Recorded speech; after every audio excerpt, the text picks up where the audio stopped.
சொல்லுங்க. பண திட்டமா? என்ன சொல்றீங்க? நல்ல முயற்சி.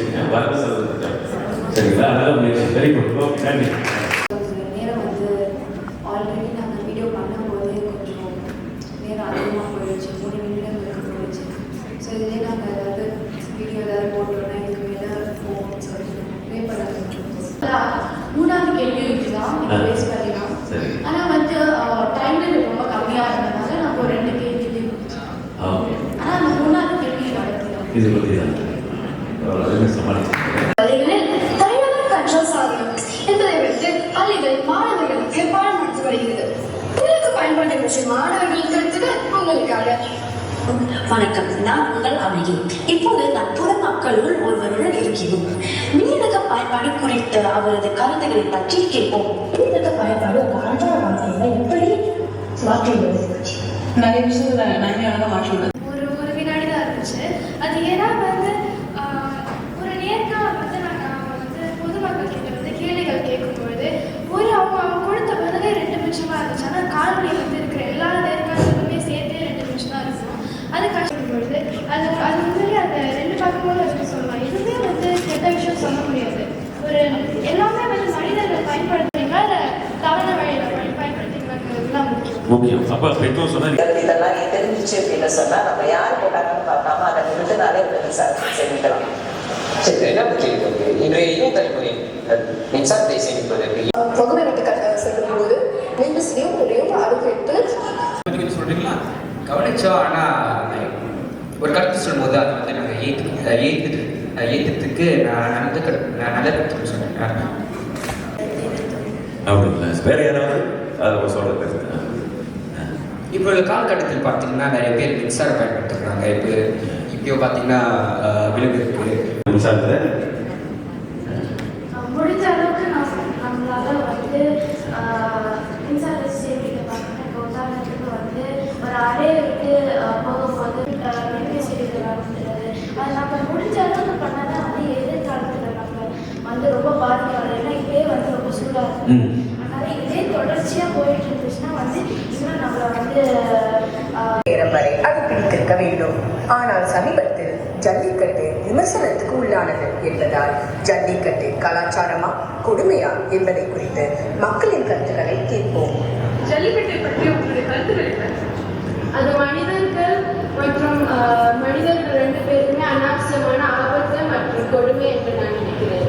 அப்போ ஜல்லிக்கட்டை தடை செய்தால் தமிழ் கலாச்சாரம் பாதிக்கப்பட்டு நினைக்கிறீங்களா? கண்டிப்பாக கலாச்சாரத்தை பாதிக்கும். ஆனால் நம்ம ஏன் இன்னும் நம்ம கலாச்சாரத்தில் ஒரு பாகமாக இருக்கு. எத்தனையோ தவறான வாழ்க்கை முறை. எதை பாதுகாப்பீங்க? ஜல்லிக்கட்டை வேரோட அழிக்காம அதை பாதுகாப்பான முறையில் நடத்தலாம். ஜல்லிக்கட்டு கலாச்சாரமா கொடுமையா? நமக்கு அவசியமா அல்ல ஜல்லிக்கட்டு இல்லாமலேயே இருந்துவிட முடியுமா? பலர் ஜல்லிக்கட்டு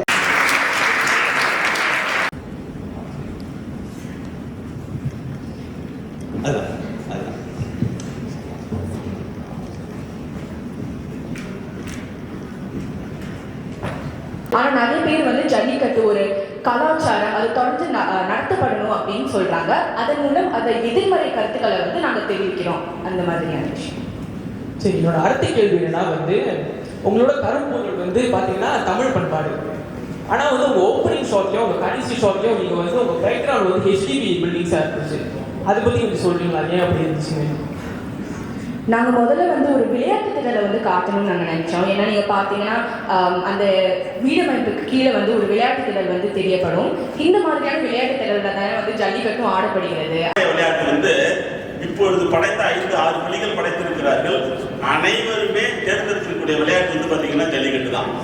அப்ப அந்த ஜல்லிக்கட்டு இந்த மாணவர்களுடைய அந்த எண்ணத்திலே புகுந்திருக்கிறது என்று சொன்னால் அதுக்கு முதல் அடிப்படை காரணம் வந்து ஊடகம். அப்ப இந்த நிருபராக இவருடைய பயணம் தொடங்கும் பொழுது அந்த நிருபராக இருக்கக்கூடிய அவர்களுடைய அந்த பொறுப்புணர்ச்சி எப்படி வெளிப்படுது பாருங்க. அதாவது தமிழ்நாட்டில் எங்கேயோ நடந்து கொண்டிருந்த ஒரு ஜல்லிக்கட்டு அந்த ஊடகத்தில் கையை வச்சு பதில் அளிக்கலாம். பரிசுகள் கண்டிப்பாக இருக்கு. சரிங்களா? இது வந்து நான் வந்து கூப்பிட்டு வச்சு அனுப்புனது. இறுதி 6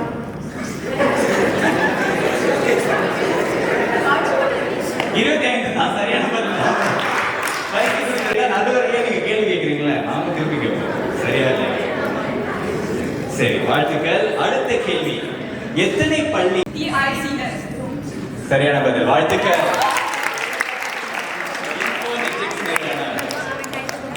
சரி, அடுத்த கேள்வி, வெள்ளி தாம்பாளத்துல இருந்து அங்க இல்ல பின்னாடி அவங்க தான் சொன்னாங்களா? சரி, அவங்களுக்கு சொல்லுங்க. நடுவர் பேர் இவர் பேர் தெரியல அவங்களுக்கு. அன்னைக்கு பயிலரங்குல தொண்டை கத்த வந்து அவர்களுக்கு நிதிஷ் சார், நிதிஷ் அப்புறம் இவர்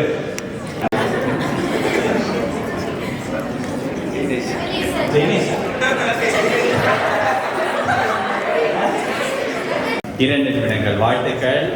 நீங்க அந்த 2 நிமிஷத்துல அடக்கிறது ரொம்ப கஷ்டப்பட்ட அந்த தமிழை நேசிப்போம் தமிழ் இல்ல, நாம இது பயன்படுத்த நிலைப்பரப்பு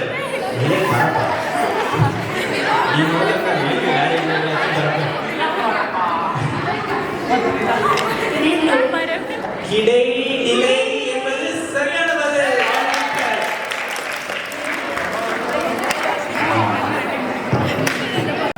நம்ம ஏன் தெரிஞ்சுக்கணும்னா, ஏன்னா இந்த அரசாங்கம் வந்து அதை தான் எல்லா கட்டளைகளையும் மேலே வைக்கிறாங்க.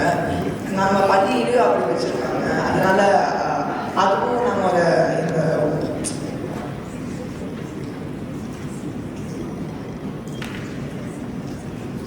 சுத்தமான சக்தி மூலங்கள் நம்ம பயன்படுத்தினா அது கொஞ்சம் என்ன உலக வெப்பமயமாதலை வந்து நம்ம கொஞ்சம் குறைக்க எங்கேதான் பயன்படுத்துகிறது, அது எவ்வளவு முக்கியம் என்பதை நாங்கள் சரி, சிறப்பு. இன்னொரு கேள்வி, இப்போ வந்து இந்த சூரிய தகவல்கள் நாடு முழுவதும் நீங்க பயன்படுத்தணும் அப்படின்னு விரும்புறீங்க, அந்த மாதிரி தான் நீங்க சொன்ன மாதிரி இருந்தது.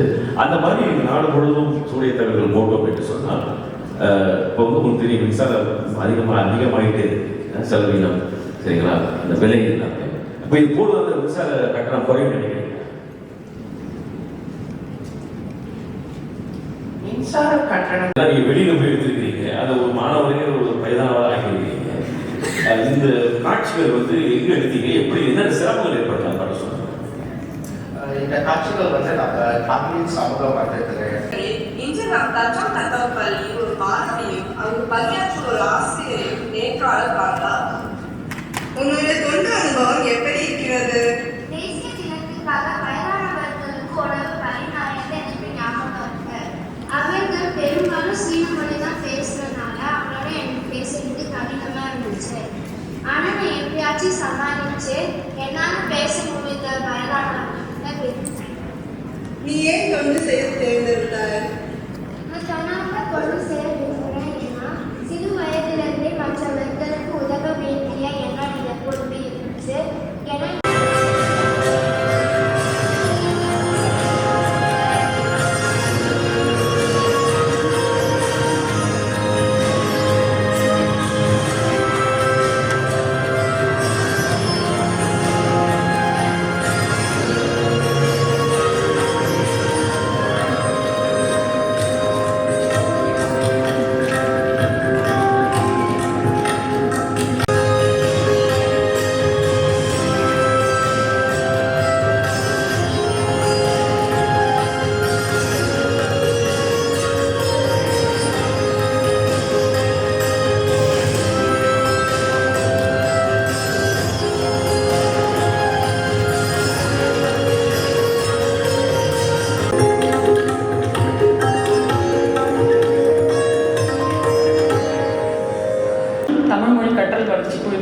முதல்ல என்னோட நன்றியை வந்து தெரிவிச்சுக்கிறேன்.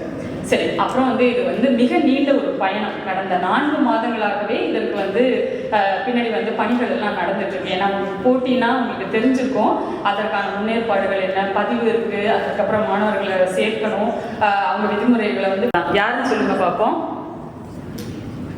யாருன்னு சொல்லுங்க. நிகழ்ச்சி தொகுப்பாளர் அவர் வந்து எனக்கு அனுபவமானது. அது ஒரு பெரிய கதை. பல வேலைகளுக்கு இடையில இருந்ததுனால நிகழ்ச்சி தொகுக்கிறதுக்கு யாருமே எனக்கு வந்து கிடைக்கல. அப்புறம் இறுதியாக நிதிஷ் தான் வந்து சரவணன் சண்முகம் அவர்களை வந்து அறிமுகம் செய்து வைத்தாங்க. அவர் ஏன்னா இந்த நிகழ்வை வந்து இவ்வளவு செம்மையாக சீராக, அதோடு வந்து மாணவர்கள் வந்து ரொம்ப போர் அடிக்குது அப்படின்லாம் சொல்லாமல் ரொம்ப ஊக்கமூட்டக்கூடியதாக நகைச்சுவையாக தமிழ் சார்ந்தும் இயங்கிக் கொண்டு தமிழ்லேயே பேசிக்கொண்டு சில விஷயங்கள்லாம் நச்சு நாங்கள் சுட்டி காட்டிக்கிட்டு சமயத்தில் வந்து பரிசுகள் எப்படி வழங்கப்பட போகுது நான் சொல்லிடுறேன். சரியா? முன்னாடி சொன்ன மாதிரி 8 பள்ளிகள் தான் வந்து தேர்ந்தெடுக்கிறதா இருந்துச்சு. ஆனால் வந்து போட்டி அவ்வளவு கடுமையாக நெருக்கமான புள்ளிகளோட இருந்ததுனால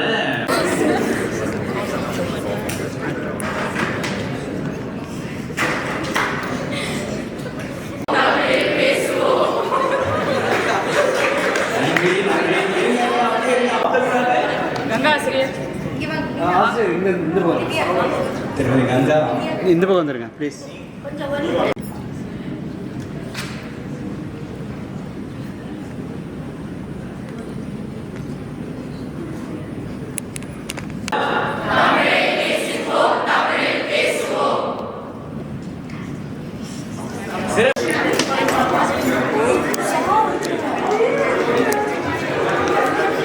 எதுக்கு இந்த பேரை தேர்ந்தெடுத்தீங்க? அதாவது வரலாறு காரணம் ஏதாவது இருக்குமே? 3 பேர் இருக்கிறதால 3 பேரும் வேந்தர்கள். சூப்பர். 3 வேந்தர்கள் எவ்வளவோ வெற்றி பெற்றாங்க. இந்த போட்டியில வெற்றி பெறதுக்கு வாழ்த்துக்கள். நன்றி. யார் பேச போறீங்க? 3 பேரும் மங்களகரமா விபூதியெல்லாம் வச்சிருக்கீங்க. இந்தாங்க. இருக்கீங்களோ?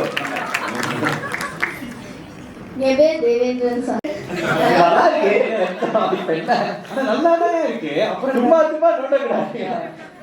சரி, இப்ப வந்து நீங்க 3 குழுக்களும் என்ன விளையாட்டு? 3 வேந்தர்கள் ஆரம்பமே வெற்றியோட தான் ஆரம்பிச்சிருக்காங்க. அந்த குழுவின் பெயர் மூவேந்தர்கள். அதாவது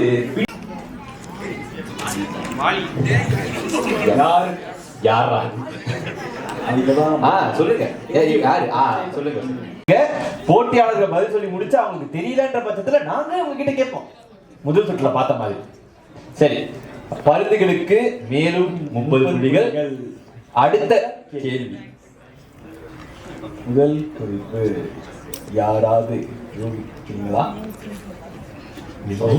கலந்தனியோட இருக்காங்க. ஆனா யார்த்த ஆலோசனை தான் நடந்துகிட்டு இருக்கு. அடுத்த குறிப்பு கண்டுபிடிச்சிட்டீங்களா? மால்குடியில கண்டுபிடிச்சு. நான் சொல்ல மாட்டேன். சரி, திரு ஆர்.கே. நாராயணனை பத்தி மொத்தம் இன்னும் எத்தனை புள்ளிகள் பெறலாம்? 150 புள்ளிகள் பெறலாம். அதான் பாதிக்கே வந்திருக்கோம். சரியான விடை. எனக்கு ஒரு கேள்வி இருக்கு. இந்த போட்டிக்கு முன்னாடி இவங்க வந்து 2-3 மணி நேரத்துக்கு முன்னாடியே வந்துட்டாங்க.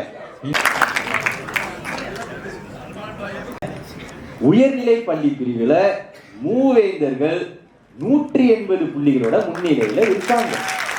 அவங்க கொடுக்கப்பட்ட 10 கேள்விகள் 6 கேள்விக்கு சரியான பதில். 2ஆம் நிலையில இருக்காங்க.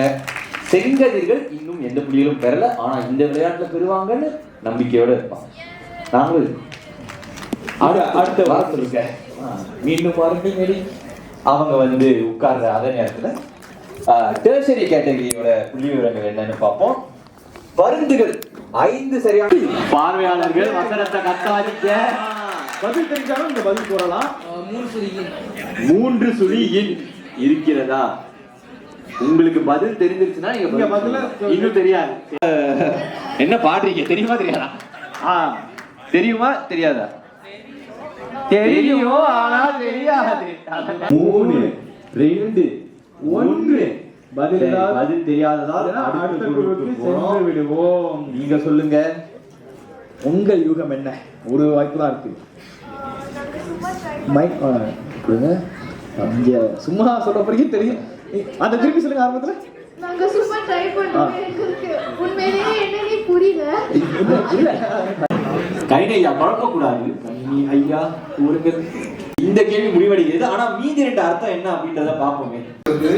தமிழ் பேரவை மாணவர்கள் தொடர்ந்து செய்திருக்கிறாங்க. இது வந்து மிகப்பெரிய ஒரு அவர்களுக்கு நம்ம ஒரு பாராட்டு கொடுக்கிறார். தமிழகமாக தமிழ் மொழி வாழும் மொழியாக வைத்திருக்க வேண்டும் என்றால் அதை பற்றி ஒரு உணர்வு ரீதியான ஒரு தொடர்பு நம்ம கிட்ட இருக்கணும். அதுக்கு வந்து நிறைய உழைப்பு தேவைப்படுது. இந்த முதலில் நாம் என்ன யோசிக்க வேண்டும் என்றால், இது வந்து பல மேற்கோள்களையும் அவங்களுக்கு அறிமுகப்படுத்தினோம். நிறைய பேர் பாதிக்கு மேற்பட்டும் இது எங்களுக்கு ரொம்ப புதுசானது. ஆனால் அதை அவங்க பாராட்டவும் செஞ்சாங்க. ரொம்ப சுவாரஸ்யமாக இருந்தது. ரொம்ப குறைவான மனம் உள்ளது.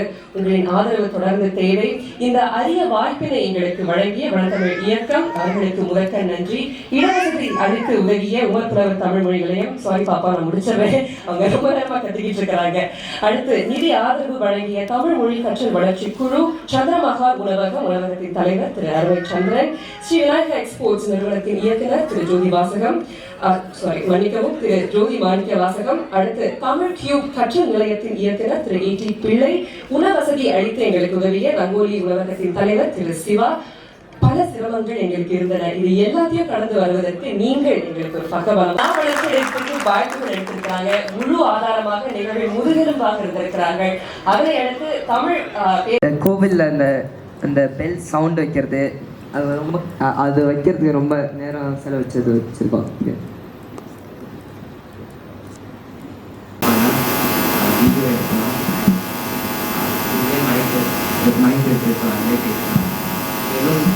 என்ன செஞ்சோம்னா இந்திய சபையை பற்றி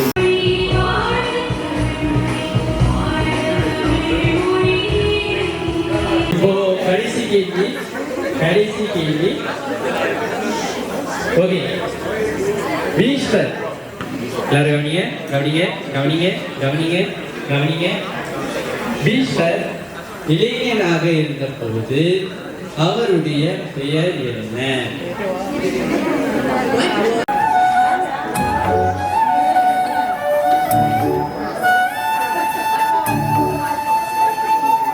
கல்லோடும் மண்ணோடும் பெருமலையில் தோன்றி அடிவாரங்களில் அலைந்து ஓலைகளில் உயிர்ப்பித்த மொழி, பேரரசர்களின் போர் பரணியில் சீவிய கொம்புகளுடன் சித்திரங்களை தீட்டிய மொழி, எழுத்தாணியோடு வேட்டைக்கு சென்று நரிப்பல்லும் புலிப்பல்லும் வளர்த்தெடுத்த மொழி, கணவனை தேடி அலைந்து புலி குகைக்குள்ளும் சென்று ஆத்திமாலை சூடி மூதுரையும் சொன்ன மொழி, கவிஞர்களை கம்பத்தில் நிறுத்தி பார்த்தார்களா பார்க்கவில்லையா என்பதை விட கௌரவப்படுத்தியதற்காகவே கவிமாலை கவிஞர் இயக்கத்தின் சார்பில் லீஷா குழுவினருக்கு பேஷாக ஒரு கைத்தட்டலை கோருகிறேன்.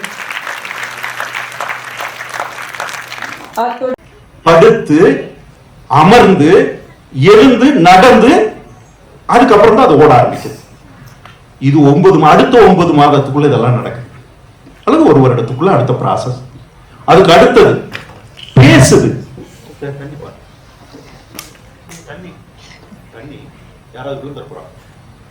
பேசுறது. எல்லா குழந்தைகளும் அந்த பேச்சை கிரகிக்கிறது. அம்மா கிட்ட இருந்தும் சுற்றுச்சூழல் இருந்து பேச கிரகிக்கிறது, பேச்ச முயற்சிக்கிறது.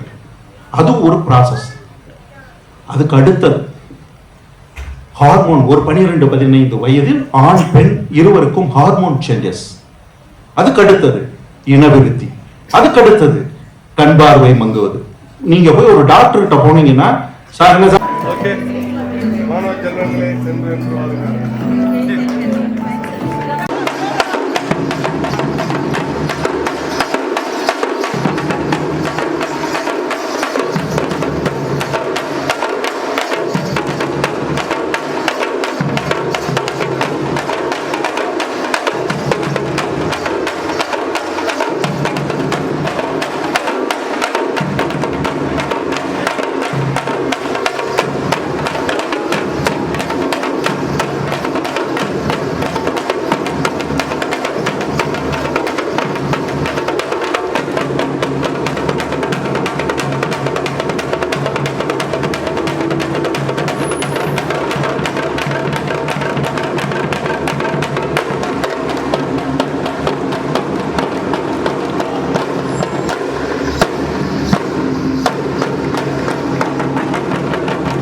இந்த முகாமின் மூலமாக மாணவர்கள் என்னென்ன எடுத்துக்கிட்டு போகிறாங்க அப்படின்னா, பழங்கால தமிழர்களுடைய வாழ்வியல் முறைகள் எப்படி இருந்துச்சு அப்படிங்கிற விஷயங்களை எடுத்துக்கிட்டு போகிறாங்க.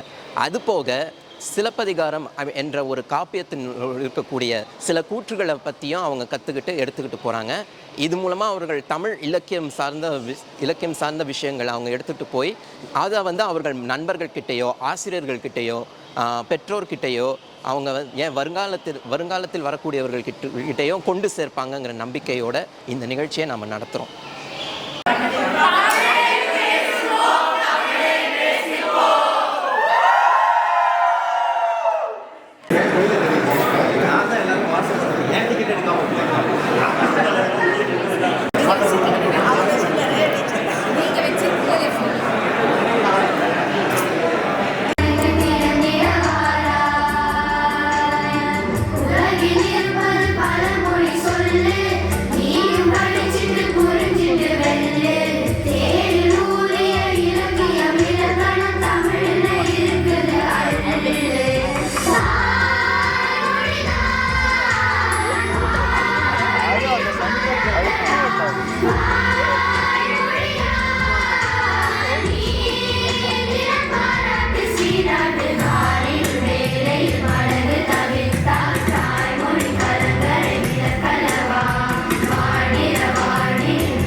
சாப்பிட்டு விட்டு செல்லவில்லையா? இங்கீதம் தெரிந்தவர் நம் தேவந்தி. யாரும் பசியில் வாடக்கூடாது என்பதற்காக சோழ மன்னர்கள் கட்டிய அட்டில் சாலைகள் உண்டு. என் பசிக்கு அது போதும். இன்று என்ன சமையல்? சோறு, மிளகு குழம்பு, கேப்பங்கிழங்கு வறுவல். எனக்கு இது போதும். உங்கள் பசிக்கு எதுவோ? நான் வருகிறேன். பெரிய கலைஞராகி விட்டீர்கள். கலைஞராக வேண்டியவன் இப்போது வலைஞனாக வாழ்ந்து கொண்டிருக்கிறேன். கலை ரசிப்பது ஒரு தனி சுகம். வாருங்கள், சாப்பிட்டுக் கொண்டே பேசலாம். இல்லை இல்லை, ரசித்துக் கொண்டே சாப்பிடலாம். குறும்பு இன்னும் குறையவில்லை. அது கூடவே பிறந்தது.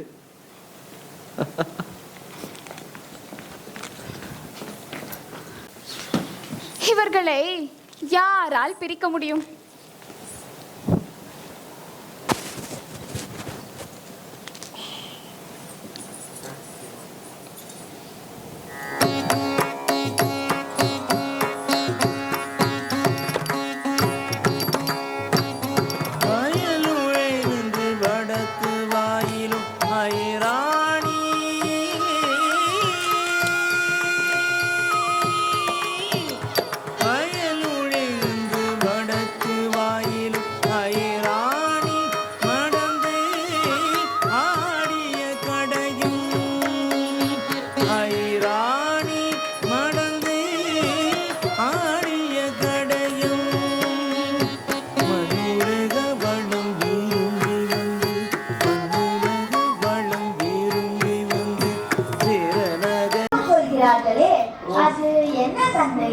சரி, அதோ தெரிகிறதல்லவா, அதுதான் வெள்ளிடை மன்றம். வெளிநாட்டிலிருந்து வருபவர்கள் தங்கள் பொதிகளை பாதுகாப்பாக வைக்கலாம்.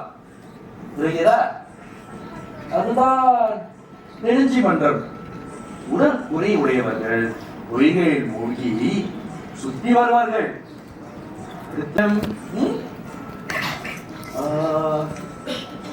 யார் நட்டார்கள் என்று தெரியாது. சுற்றி வந்தால் வேலை போக்கும்.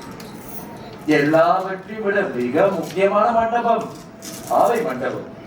அரசரே நீதி தவறினால் அச்சிலை கண்ணீர் வடிக்கும்.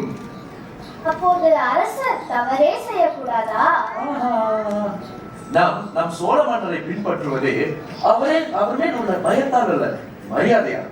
அவர் நாட்டை செம்மையாக ஆழ்வதாலும், நீதி தவறாமையாலும், இறக்க குறைத்தாலும். ஆனால் தவறு நேர்ந்தால் சிலைக்கு தெரியும். அதனுடைய வேர்களும் உங்கள் பயணத்தை கடினமாக்கும். அங்கே பாருங்கள், வயல்வெளிகளில் களைகளை பறித்து அடுக்கி வைத்திருக்கிறார்கள். அவற்றில் இருக்கிற குவளை மலர்களை தேடி ஆயிரக்கணக்கான வண்டுகள் வட்டமிடும். அவற்றின் மீதும் கவனமாக நடக்க வேண்டும். நீ நன்மை செய்யும் போது உலகமே உன் பக்கம் நிற்கும், உனக்கு ஆதரவளிக்கும். ஆனால் தவறு செய்யும் போது கூட உன்னுடன் நிற்பவர்கள், உனக்கு ஆதரவளிப்பவர்கள் தான் உண்மையான நண்பர்கள்.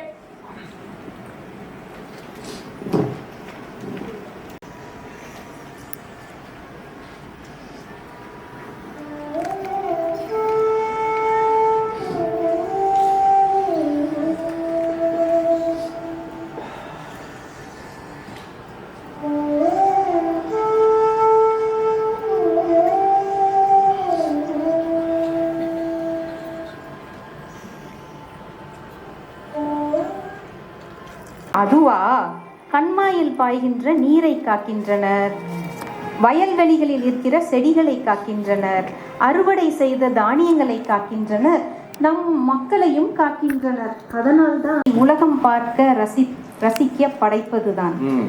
அவளை நீ வீட்டுக்குள் அடக்கி வைக்க பார்த்தாய். ஒரு பிள்ளைக்கு தாயான பிறகு எதிர்க்கின்ற கலை என்றுதான் நினைத்தேன். ஆடவர்கள் அவரை காமத்துடன் பார்க்கும்போது என் மனம் கவலைக்குள்ளாகிறது.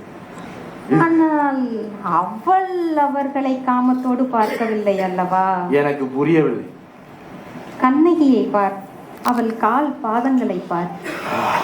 உனக்காக நெடுந்தூரம் பயணம் மேற்கொள்கிறாள். அவளுடைய அன்பின் ஆழம் புரியவில்லை. எனக்கு புரிகிறது. மதுரை சென்று பொருள் ஈட்டி வாழ்க்கை நடத்துவோம். மதுரை சென்று பொருள் ஈட்டி செல்வந்தராக வாழ வேண்டும் என்று நீ நினைக்கிறாய். வாழ்ந்தாலும் எளிமையிலும் ஏழ்மையிலும் உன்னோடே வாழ வேண்டும் என்று கண்ணகி நினைக்கிறார். கொஞ்சம் சிந்தித்து பார். மதுரை சென்று வந்த பின் அவள் இலக்கே ஏன் இலக்கு போதுமா?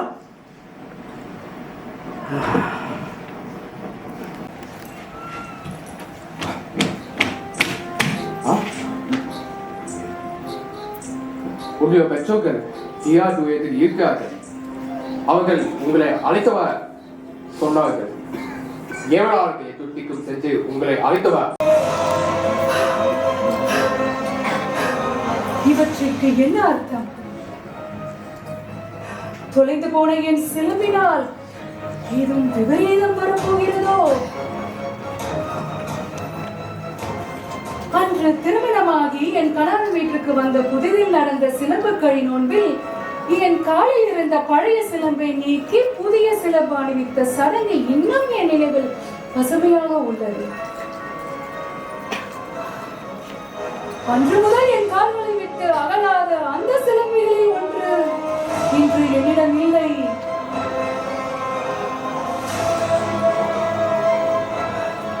என் சிலம்பின் முக்கியத்துவம் எனக்கு பெரிதல்லவா? அது திருமண உறவின் அடையாளம் அல்லவா?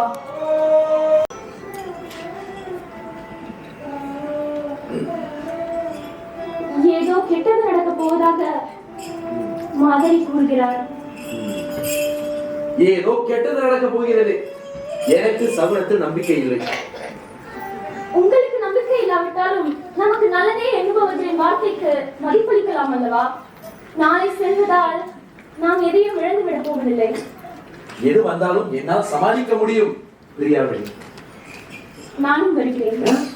கவலை வேண்டாம், நீ இங்கே இரு. நான் சென்று விரைவில் திரும்பி வருகிறேன். என் கண்ணீரை கண்டால் கலங்கி விடுவாரா? கலங்கி விடுவார். கண்ணகி, இது நம்மளை பற்றி இல்லை, இது கோவலனை பற்றியது. எல்லோருக்கும் தெரியும் எது நல்லது எது கெட்டது என்று. அதுதான் முடியாதது பிரச்சனை.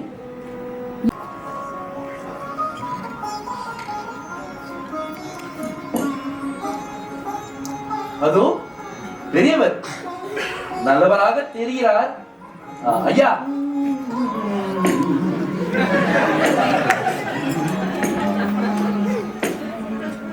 மன்னவனின் தேவிக்கு அணிவதற்கேற்ப ஒரு சிலம்பு என்னிடம் உள்ளது. அதை தாங்கள் விலை மதிப்பு செய்ய இயலுமா?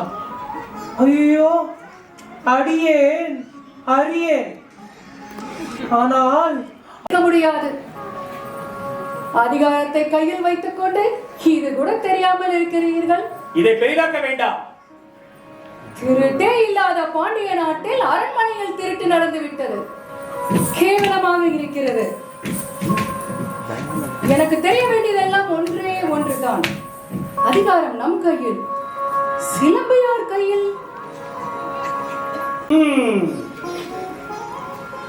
அதிகாரம் நம் கையில், சிலம்பு யார் கையில்? கண்ணன் கையில்! கண்ணன் கையில்! அண்ணா! கண்ணன் கிடைத்து விட்டான். கண்ணன் அகப்பட்டுக் கொண்டான். சிலம்பு கிடைத்து விட்டது. சிலம்பு எங்கே? கண்ணக்கோல் இல்லாமல், குத்துக்கோல் இல்லாமல் மந்திரத்தை பயன்படுத்தி காவலர்களை உறங்கச் செய்துவிட்டு சிலம்பினை திருடிய கல்வனை நான் பிடித்து விட்டேன். பிடித்து மடக்கி வைத்திருக்கிறேன் என் இல்லத்தில். மன்னா, பிடித்து விட்டேன், மடக்கி விட்டேன். பிடித்து விட்டேன், மடக்கி விட்டேன். யாரங்கே? என் மன நிம்மதியை குலைத்த மகா பாண்டிய மன்னனை கொலைக்கு பதில் சொல்லியே தீர வேண்டும்.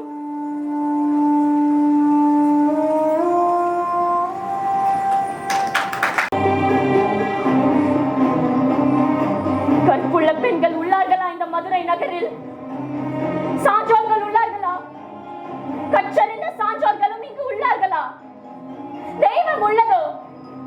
கூறிய வேளா என் கணவனை வெட்டி கொன்ற பாண்டிய மன்னனின் நகரில் தெய்வம் உள்ளதோ? முற்பிறப்பில் செய்த தீவினை என்று ஒதுக்கி விடலாமோ? நீதி தவறிய பாண்டிய மன்னா, கொலைக்கு உன்னிடம் நேரில் வந்து நீதி கேட்கிறேன். சட்டத்தை ஏற்றலாம், இறக்கலாம், மாற்றலாம், மறைக்கலாம். அதை நீங்கள் கண்துடைப்புக்காக கூட வைத்திருக்கலாம்.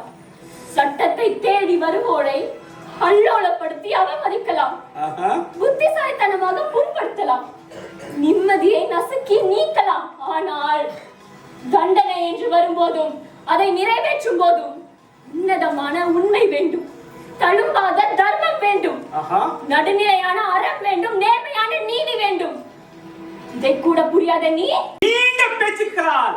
என்னை சித்திரவதை செய்யாதே. ஆதாரம் கொடு. ஆதாரம் எங்கே? நான் தவறு செய்தேன் என்பதற்கு ஆதாரம் காட்டு. ஆதாரம் கொடு.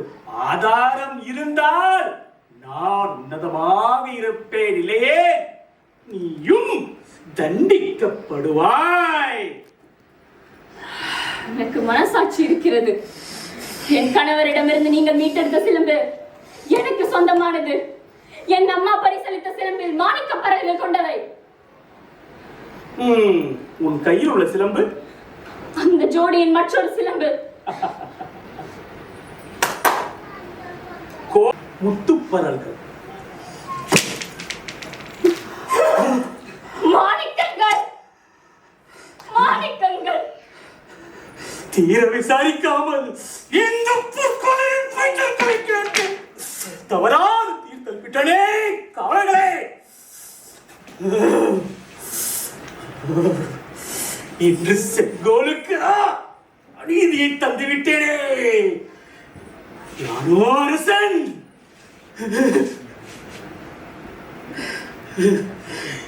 யானை கல்வன், யானை கல்வன்.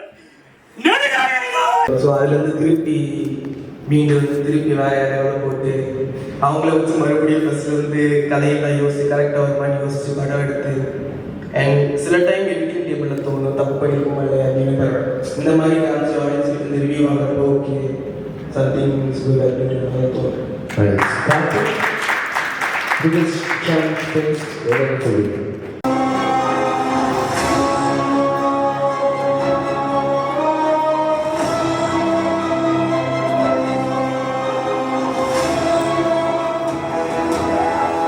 எரியட்டும் எரியட்டும் மதுரையே எரியட்டும், எரியட்டும் எரியட்டும் மதுரையே எரியட்டும்.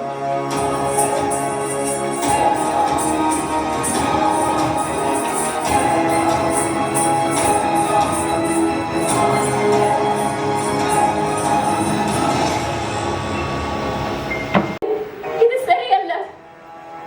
சரி, யாரை வாழ விடலாம்? நீயே உத்தரவு போடு. நல்ல குணம் கொண்ட ஆண்கள், பெண்கள், வயதானவர்கள், சிறுவர்கள், மரங்கள், மிருகங்கள், செடிகள். அப்படியே ஆகட்டும்.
தாள்கள் எல்லாம் கீழே வச்சுட்டு கொஞ்சம் திரையை கவனிங்க சரியா? தாள்கள் உங்களோட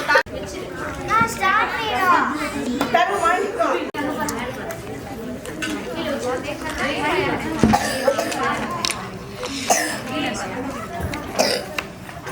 விளையாட்டு வந்து விளையாட போறோம். எல்லாருக்குமே தெரிஞ்ச விஷயம் தான், நம்ம எல்லா பிள்ளைகளுக்குமே தெரிந்த ஒரு விஷயம் தான்.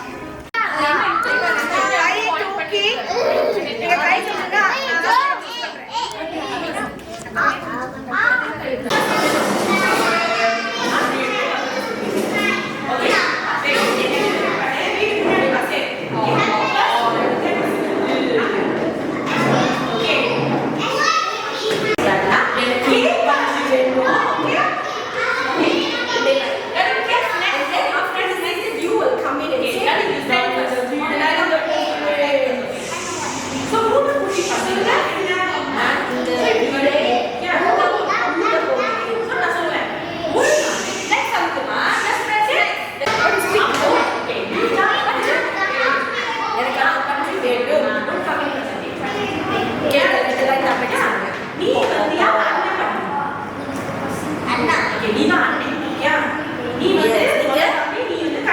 நான் இந்த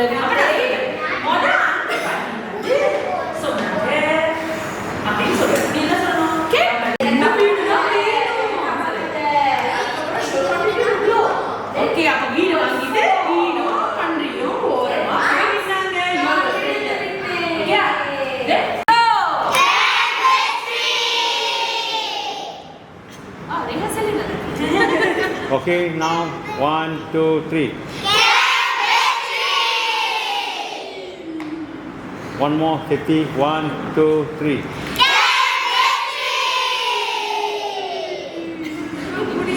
Okay, stand by. 1, 2, 3.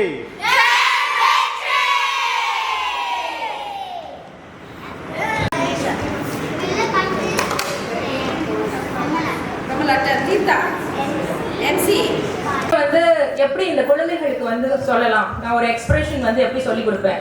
நாங்க வந்து சாத்விக பாவம்னு சொல்லுவோம். ஜஸ்ட் வந்து இப்போ வா அப்படின்னு சொல்றதுக்குள்ள அப்படி வா அப்படின்னு சொல்றதுக்கும் நிறைய டிஃபரன்ஸ் இருக்கு. ஸோ அதை வந்து எல்லாருக்கும் புரியுற வகையில வெளிப்பாடா நம்ம இந்த நிகழ்ச்சியில படிக்கிறோம். இது வந்து ஒரு கதை மட்டும் சொல்றது இல்ல, ஒருத்தர் கதை சொல்லணும், அது இன்னொருத்தர். சிறப்பு என்னவென்றால் மாணவர்கள் இப்போ ரொம்ப முடியலையா, அதனால ஏதோ சுமாரான பொருள், கையில கிடைச்ச பொருள் எல்லாம் எடுத்து வச்சுட்டு ஏதோ ஒரு வீடை கட்டினாராம். அவருக்கு திருப்தி இல்ல, ஆனாலும் சீக்கிரம் முடிக்கணுமே, அப்பதானே ஓய்வெடுக்க முடியும் அப்படின்னு நினைச்சிட்டு சரி கட்டியும் முடிச்சுட்டாரு. முடிச்சுட்டு அந்த சாவியை எடுத்துட்டு போய் அந்த பெரிய முதலாளி கிட்ட கொடுக்க போனாரு. முதலாளி சாவியை கையில வாங்கிட்டு சீக்கிரமாவே கட்டி முடிச்சிட்டீங்களே இந்த வாட்டின்னு கேட்டாரு. அவரும் ஆமாங்க ஐயா முடிச்சுட்டேன் அப்படின்னு சொல்லவும், இந்தாங்க இந்த சாவியை நீங்களே வச்சுக்கோங்கன்னு திரும்ப கொடுத்துட்டாரு. இவருக்கு ஒண்ணுமே புரியல. அப்ப சொல்றாரு, ஐயா நீங்க இத்தனை வருஷம் எனக்காக நீங்க ரொம்ப நேர்மையா உழைச்சிங்க, அதுக்கு பலனா இந்த வீடை நீங்களே வச்சுக்கோங்கன்னு சொல்லி கொடுத்துட்டாராம். அதை கேட்ட அவருக்கு என்ன சொல்றதுன்னே தெரியலையா, ரொம்ப வருத்தமா போச்சான். எவ்வளவு அழகழகா நல்ல பலமான வீடெல்லாம் எல்லாருக்கும் கட்டி கொடுத்தோம், நம்மளுக்குன்னு ஒரு வீடு வரும்போது நம்ம வீட்டை நம்மளே இப்படி ரொம்ப சுமாரா கட்டிக்கிட்டோமேன்னு யோசிச்சு செய்யணும். சரியா? அதுக்கு தம்பி சரியக்கா இனிமே இந்த மாதிரி பண்ண மாட்டேன் சொல்லி சொன்னாங்க. இதே ஜோனு மழை பெஞ்சது. இரண்டாவது கோவில் கட்டின வீடு என்னாச்சு சார்?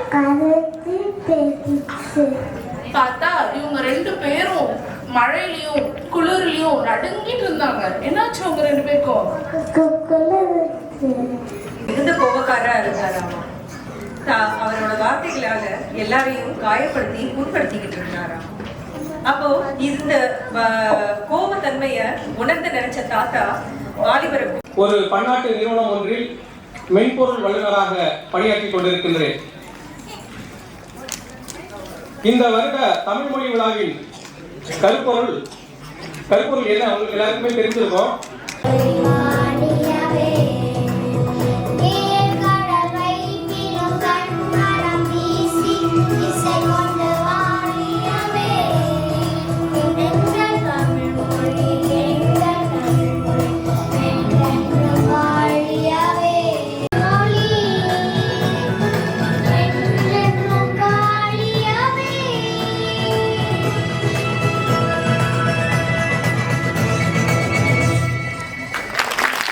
நன்றி மாணவர்களே.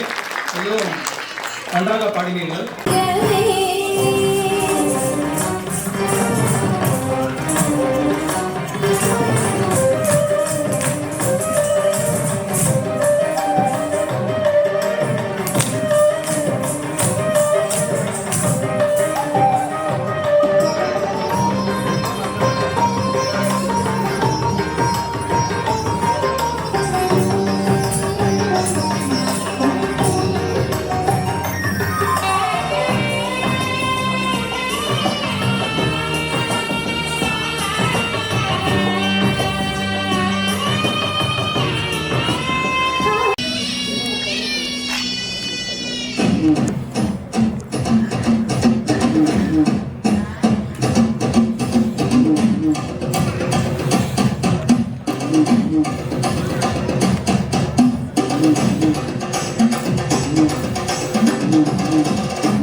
சிங்கப்பூர் தமிழர் இயக்கத்தின் பொதுக்குழு உறுப்பினர்களுக்கும் தமிழர் இயக்கத்தின் சார்பாக நன்றியை தெரிவித்துக் கொள்கிறேன்.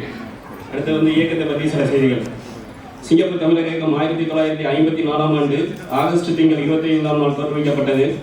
இந்த இயக்கம் பதிவு செய்யப்பட்டு நான் எதாவது சொல்லலாம்னு நினைச்சிட்டு இருந்தேன், ஆனால் இதை குறைச்சிக்கிறேங்க. அடுத்தது அரசாங்கம் வழங்கியுள்ள ஸ்கில் கிரெடிட் என்ற நிதியை பயன்படுத்தி தங்களோட திறமைகளை வைத்துக் கொள்ள வேண்டும். அதாவது நம்மளுக்கு 2015 அந்த ஸ்கில் ஃபீச்சருங்கிறத கொடுத்து அந்த கிரெடிட் இப்போ எல்லாருக்கும் பார்த்தீங்கன்னாக்கா 1200 வெள்ளி இருக்கும். அது அதில் 1000 வெள்ளி அடுத்த 2025 டிசம்பர் 30 எழுதுகிற மாதிரி அது தமிழக முடிஞ்ச அளவு அதை பகிர்ந்துக்கணும். சிங்கப்பூரில் உள்ள அனைத்து தமிழ்நாட்டுக்கும் ஒற்றுமையுடன் செயல்பட்டு நம்முடைய ஒன்றுபட்ட ஆதரவை நான் பூப்பார் தொடக்க பள்ளியில் தொடக்க நிலை 1 படிக்கிறேன். நான் உங்களுக்கு ஒரு சிறிய கதை சொல்ல போகிறேன். அந்த கதையின் பெயர் எறும்பும் புறாவும். அந்த கதைக்குள்ள சொல்லலாமா? வாருங்கள் வாருங்கள் அப்படியே வாருங்கள். ஒரு ஊரில் ஒரு அடர்ந்த காடு. அந்த காடில் ஒரு சிறிய எறும்பு வாழ்ந்து வந்தது. அது ஒரு வெயில் காலம். அதனால் எறும்பு ஊர்ந்து ஊர்ந்து செல்லும் போது என்ன சொன்னது தெரியுமா? அடடா, வெயில் வெயில் வெயில் தாங்க முடியலையே, கொஞ்சம் தண்ணி குடிச்சா எவ்வளோ சுகமாக இருக்கும் சொல்லியது. அப்புறம் எறும்பு ஊர்ந்து ஊர்ந்து செல்லும் போது என்ன பார்த்தது தெரியுமா? ஒரு பெரிய அந்தாரத்தின் அருகில் ஒரு அழகான மரம். அந்தாரை பார்த்த உடனே அந்த எறும்புக்கு ஆட்டமும் பாட்டமும். ஆத்தங்கர மரமே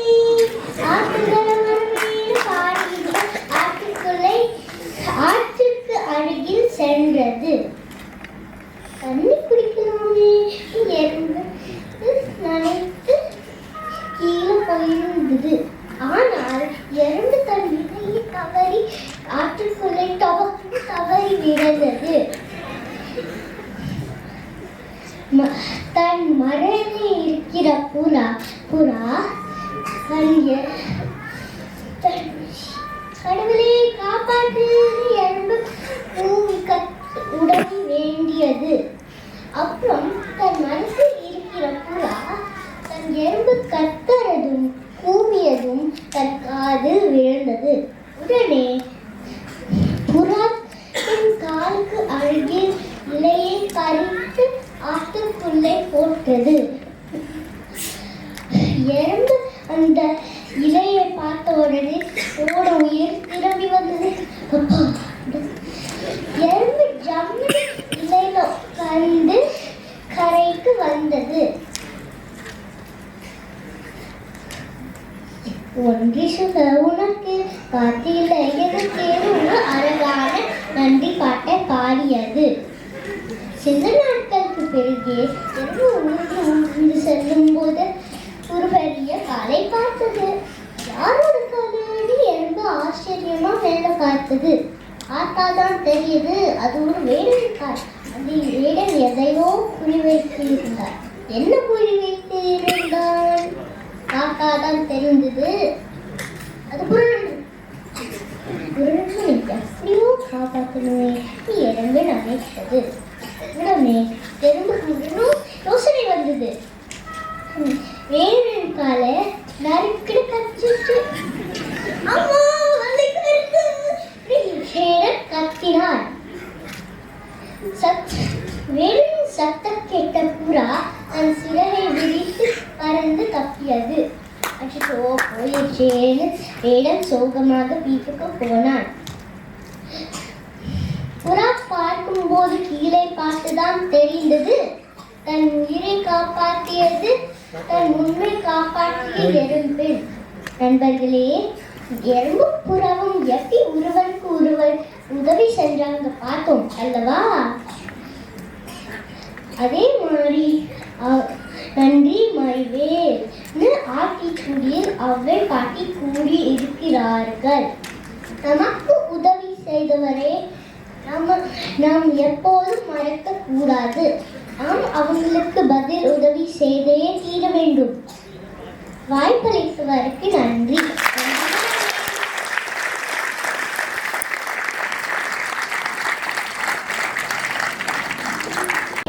ஒரு தந்தை தன் பெண்ணை பள்ளிக்கூடத்துக்கு வேண்டி அனுப்புவது போல் அமைந்த இந்த பாடலை கேட்டுள்ளீர்களா? இந்த பாடலில் பாரதிதாசன் விலை போட்டு வாங்கவா முடியும் கல்வி என்று கேட்டுள்ளார். காசு கொடுத்தால் கடைக்கு சென்று பொருட்களை வாங்க முடியும், கல்வியை வாங்க முடியுமா? கல்வியை கற்றால்தான் பெற முடியும் என்று விளக்கியுள்ளார். தலைவாரி பூச்சூடி உன்னை பாடசாலைக்கு போ என்று சொன்னாலும் நன்னே. தலைவாரி பூச்சூடி உன்னை பாடசாலைக்கு போ என்று சொன்னாலும் நன்னே. சிலை போல ஏன் அங்கு நின்றாய்? நீ சிந்தாத கண்ணீரை ஏன் சிந்துகின்றாய்? விலை போட்டு வாங்கவா முடியும் கல்வி விலை போட்டு வாங்கவா முடியும்? கல்வி வேலைதோறும் கற்று வருவதால் படியும். மலைவாழ அல்லவோ கல்வி நீ வாயார உண்ணுவாய் போ என் புதல்வி. தலைவாரி பூச்சூடி உன்னை பாடசாலைக்கு போ என்று சொன்னாலும் நன்னே. படியாத பெண்ணாய் இருந்தால் கேலி பண்ணுவார்கள் என்னை இவ்வூரா தெரிந்தால். படியாத பெண்ணாய் இருந்தால் கேலி பண்ணுவார்கள் என்னை இவ்வூரா தெரிந்தால். கடிகாரமோடு முன்னோடு என் கண்ணல்ல அண்டை விட்டு பெண்களோடு கடிதாயிருக்கும் இப்போது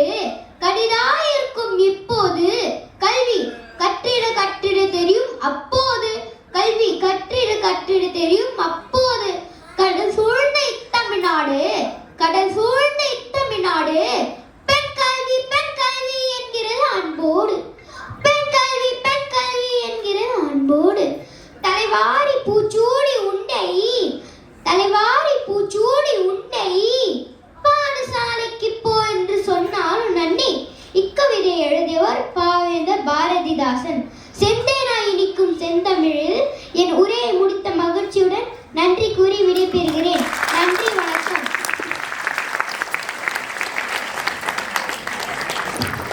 யார் இந்த கோசா? செம்மொழியாம் எம் தமிழ்மொழியின் பெருமையை 20ஆம் நூற்றாண்டில் உலகையச் செய்து இச்சிங்கார சிங்கப்பூரில் ஆற்று மொழியாக்க அரும்பாடுபட்டு அதில் வெற்றியும் கண்டவர்தான் தமிழவியல் கோசா என்கிற கோசா ரங்கபாணி. அவருடைய சிறப்புகளை சொல்ல வந்தார். அது வானிலும் உயர்ந்தது, வங்க கடலிலும் பறந்தது. அவர் நம் தேர்ந்தமிழை தொடக்கப்பள்ளி முதல் கல்லூரி வரை பாடமொழியாக்க உறுதி பூண்டார் என்றால் அது மிகையாகாது.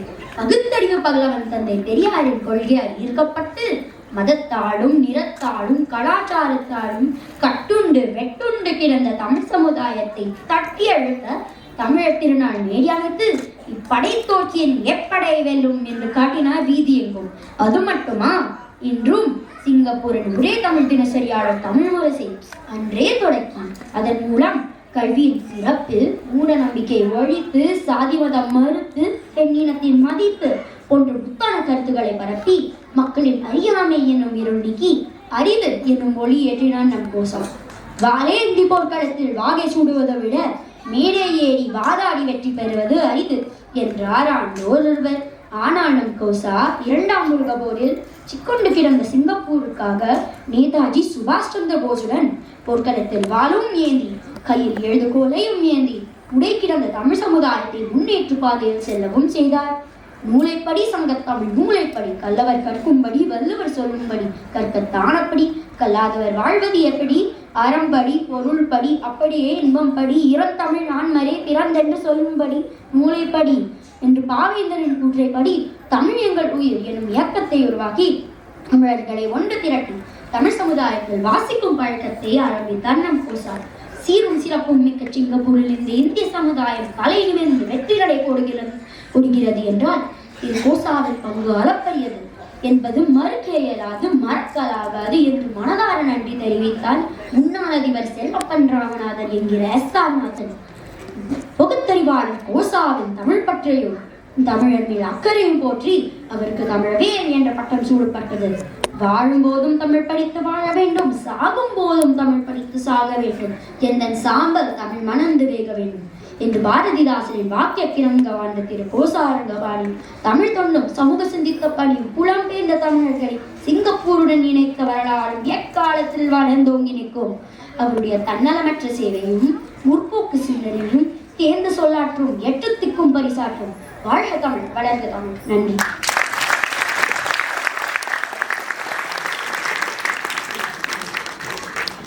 Hello. Okay. Thank you.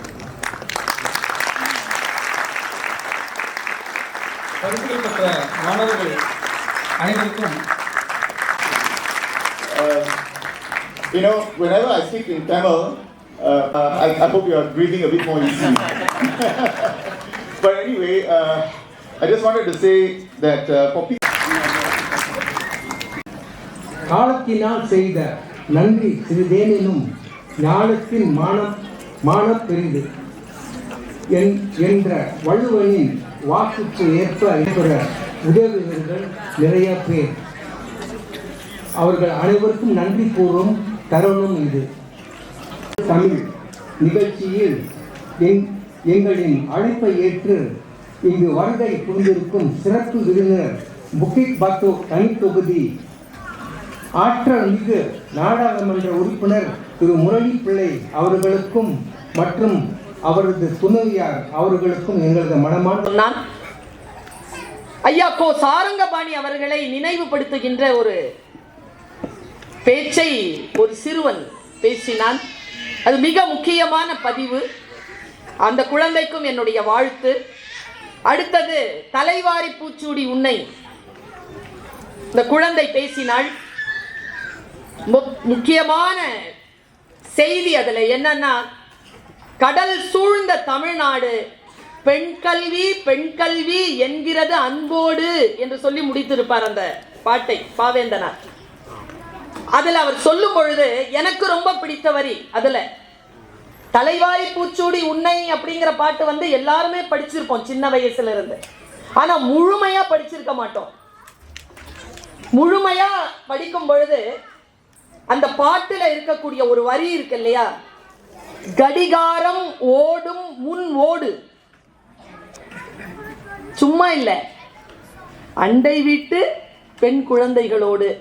நீ மட்டும் படிக்காத, இந்த சமூகத்தில் இருக்கக்கூடிய மற்றவர்களையும் சேர்த்து கொண்டு கடிகாரத்திற்கு முன் ஓடி படி என்று சொன்ன அந்த பாவேந்தரனுடைய பாட்டை ஒரு பெண் குழந்தையை வைத்து பேச வைத்தது தமிழ் இயக்கம், சிங்கப்பூர் தமிழ் இயக்கம் செய்த மிகப்பெரிய பணியாக நான் கருதுகிறேன். ஒரு தமிழ் பெண்ணாக, தமிழை நேசிக்கக்கூடிய, தமிழ் மரபை வாழ்த்தக்கூடிய ஒரு பெண்ணாக உங்களுக்கு என்னுடைய மனமார்ந்த வாழ்த்துக்களை தெரிவித்துக் கொள்கிறேன். இந்த குழந்தையை பற்றி பேசுகின்ற பொழுது இப்படிப்பட்ட ஒரு அதிகாரத்தில் இருக்கிறதிலே மிக அதிகமாக ஆதிக்கம் செலுத்தியிருக்கிறது என்று சொல்லிவிடுவார்களோ என்கின்ற ஒரு தமிழுக்கு முதற் பொருளே நிலம்தான். நிலம்தான் தமிழனுக்கு முதற் பொருள். நிலத்தை மிக பெரிய அளவிலே பரப்பி பரப்பி கொண்டு சென்ற ஒரு அற்புதமான மாண்பு படைத்தவர்கள், மூத்த குடியாக இருக்கக்கூடியவர்கள் தமிழர்கள் என்பது தமிழ் பாட்டு. ஒரு வயது முதிர்ந்தவர் வந்து நின்று இங்கு தமிழ் பேசுகிறார். இந்த இனம் வீழ்ச்சி அடையுமா? இந்த மொழி வீழ்ச்சி அடையுமா? யோசித்து பார்த்தால் சார நிலைக்கு வரும்போது கூட்டு உள்ள வாங்கலான்ட்டான். கூட்டு உள்ள வந்து போட்டாங்களா? உள்ள வந்ததுல அவங்க கம்முன்னு ஒன்றும் ஏன்? கப்பல் தான் பாதுகாப்பானது, கடல் ஆபத்தானது என்பதனை நேரடியாக தெரிந்து கொள்ள. ஒரு செய்தி சொல்லவா? நாம் நேரடியாக தெரிந்து கொண்டுதான் இந்த ஆபத்தை புரிந்து கொள்ள வேண்டும் என்று இல்லாமல், வெறும் அறிந்து கொள்வதன் மூலமாகவே நம்முடைய ஆபத்துகளை நமக்கு சுட்டி காட்டுகின்ற நம் மூத்தோனுடைய மொழியாக நம்முடைய தாய்மொழி விளங்கி கொண்டிருக்கிறது. இது தேர்வுக்காகவோ மற்ற விஷயங்களுக்காகவோ படிக்காமல் வாழ்க்கைக்காக கையில் எடுத்து படிக்கக்கூடியவர்கள் தான் வாழ்க்கையில் உயர்கிறார்கள், மற்றவர்கள் பலனடைகிறார்கள். பயனடைவதை விட வாழ்க்கையினுடைய அடிப்படை விஷயத்திற்கு போவதற்கு இல்லையா, அது மிக மிக முக்கியமானதாக நான் கருதுகிறேன். தமிழ் மொழியினுடைய ஏற்றத்தை, அதனுடைய ஆற்றலை சொல்லிக் கொண்டிருக்கின்ற பொழுது எனக்கு ஒரு செய்தி உங்களிடத்தில் பகிர்ந்து கொள்ள வேண்டும் என்று தோன்றுகிறது. அதனால் நான் இதை சொல்லுகிறேன். என் வாழ்க்கையிலேயே நான் சில விஷயங்களை படிக்கின்ற பொழுது, ஏற்கனவே படித்த படிப்பிற்கான அச்சாரத்தோடு கூடிய அந்த விஷயம் வந்து சேர்கின்ற பொழுது அடுத்த கட்டத்திற்கு சில வெளிச்சங்கள் கிடைக்கும் பாருங்க. அந்த வெளிச்சங்களைத்தான் நான் என் வார்த்தைகளில் கொண்டு வருகிறேன். சமீபத்தில் ஒரு படம் ஒன்று பார்த்துட்டு இருந்தேன். இந்த ஒரு வங்காள மொழி ஒரு மனிதன், அந்த சாட்டர்ஜி, அவன் ஏதோ ஒரு சாட்டர்ஜி அவன் நடிச்சிருக்கான் அந்த படம். ஆனால் அந்த ஹிந்தி மொழியில் வந்திருக்கு. அந்த மொழியில் பேசிக்கிட்டே இருக்கும் பொழுது எனக்கு ஒரு சின்ன ஒரு பூட்டு, ஒரு சாவி திறக்கிற மாதிரி ஒரு காட்சி வந்ததுங்க. அதை நான் இன்னைக்கு தான் முதல்ல சொல்கிறேன். நான் கேட்டது ஹிந்தியில், நான் அந்த தமிழ் மொழியில் சொல்கிறேன். எனக்கு தெரியல அது ஹிந்தியில் அது எந்த அளவுக்கு ஊடுருவி இருக்கு, போயிருக்கு, அந்த மக்களை போய் சேர்ந்திருக்குன்னு தெரியல. ஆனால் ஒரு தமிழ் தெரிந்தவள், தமிழ் அறிந்தவள், என் அறத்தோடு கூடிய வாழ்க்கைக்கான விஷயங்களை நான் மற்ற மொழியிலிருந்து எடுத்துக்கொள்கிறேன். என் தகப்பனுடனான உருது மொழியிலிருந்து நான் எடுத்திருக்கிறேன். அப்படி இந்த விஷயத்திலிருந்து எடுத்து நான் இப்போ உங்களுக்கு கடத்துறேன், தமிழில் கடத்துகிறேன். புரிகிறதான் பாரு.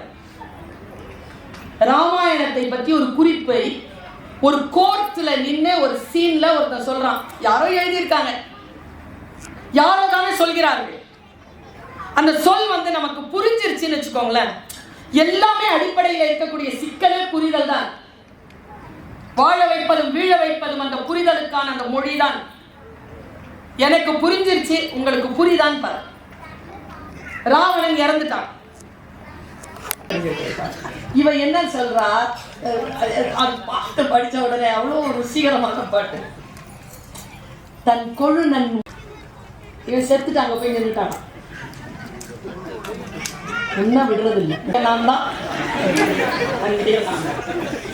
ஒரு ருசிகரமான இந்த இணைப்பு இருக்கு இல்லையா, இந்த இணைப்பை உறுதி செய்கின்ற அன்பை, காதலை, ஆற்றலை, அழகை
ஒளிபரப்பப்பட போகுது. அனைவரும் எழுந்து நிற்குமாறு தாழ்மையுடன் கேட்டுக்கொள்கிறேன். திறமைகளை நீங்கள் உணர நிருபராக எனது பயணம் என்ற இந்த போட்டி துணை நின்றிருக்கும் என்பதில் எல்லாருக்கும் ஐயமில்லை. ஒரு நிருபராக பணிபுரிவது என்பது எளிதானது. நன்றி நன்றி திருமதி ஜெயந்தி. அதாவது செஞ்சவங்க அடுத்த முறை செய்யறப்போ 2ஆவதா வர மாணவர்கள் அதே கருத்துருளை ஒட்டிய ஒளிக்காட்சியை கேட்டுருந்தா அதே மாதிரியான கேள்விகளுக்கு பதில் சொல்லக்கூடிய வாய்ப்பு இருக்கு. இல்ல கேள்விகள் எங்களுக்கு எக்கச்சக்கமான கேள்விகள் நாங்க அப்படியே பாக்கல நாங்க வச்சிருக்கோம். இம்ரான் மற்றும் திரு ஜெகதீசன் அவர்கள் சரிங்களா? இப்போ 4 தலைப்புகள் கொடுக்கப்பட்டது இல்லையா?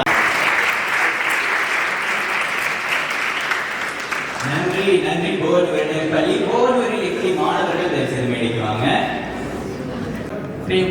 அது நீங்க ஏன் அப்படி பண்ணீங்க கவனிச்சிங்களா? அதை பத்தி கொஞ்சம் சொல்றீங்களா? அதை பற்றி கவனிச்சோம். என்னன்னா நம்ம அதை இவதான் படைப்பாளர், ஸோ அவனை பார்க்கறதுக்கு கொஞ்சம் சுலபமாக இருக்கும்னு நினச்சேன். அதனால இந்த லோ ஆங்கிள் எடுத்தோம். அப்போ தான் படிக்கிறதுக்கு கொஞ்சம் சுலபமாக இருக்கும்.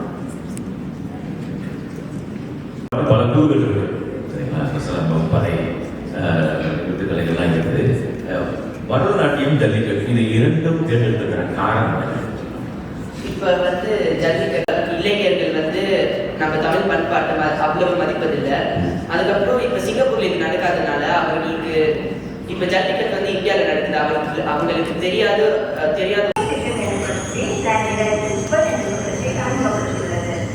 இதன் முக்கிய நோக்கமே நமது சுற்றுச்சூழலை பாதுகாக்கும் முயற்சிகளுக்கு பருவத்தை மாற்றி தடுக்க வேண்டும் என்பதுதான். சுமார் 50,000க்கும் மேற்பட்ட புதிய மரத்தை நட்டிருக்கிறார்கள். அது மட்டுமின்றி இவ்வாண்டு பட்ஜெட் பசுமை திட்டத்தை ஆதரிப்பதற்காக புதிய வரிகளை அறிமுகப்படுத்துகிறது. இதுவரை நம் சிங்கப்பூர் அரசாங்கம் எத்தனை முயற்சிகளை எடுத்து வருகிறது என்று பார்த்தோம். இப்பொழுது சிங்கப்பூரர்களாக நாம் என்ன செய்யலாம், எவ்வளவு நமது பங்காளி